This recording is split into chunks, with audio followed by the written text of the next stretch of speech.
Behind me is Owyhee Elementary with about 275 children, is about 1,500 feet from the runway that is shared with Gowan Field, where the F-35 jets would take off and land.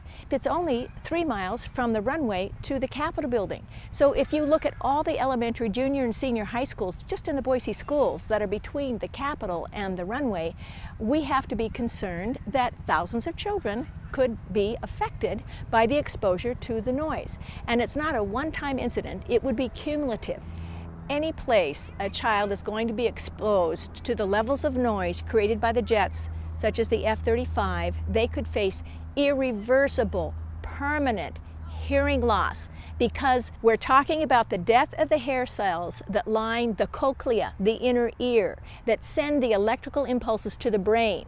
Once those hair cells die, they do not regenerate.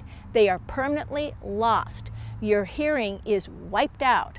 And the more exposure you have, the more serious the problem can become.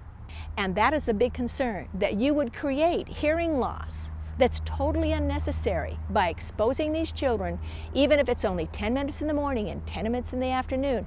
The cumulative effect, according to research, is what causes the problem. Children who can't hear need specialized education.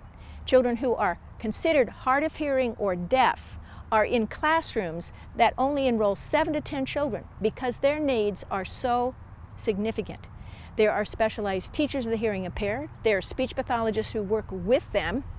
But the effortfulness for those students to find alternate means of communication, to receive academic information and to communicate academic information, means that they face major challenges while in school. And actually, if you're deaf, the unemployment rate is 75%. It's like, tying a ball and chain around their leg when it's unnecessary. And to think that they wouldn't be necessary, that this wouldn't have been an accident at birth or a birth defect, that this would be induced, and that the powers that be in our community would have been alerted, and that they still went ahead and thought that economic advantage from Gowan Field is something that outweighs all this cost in terms of human suffering.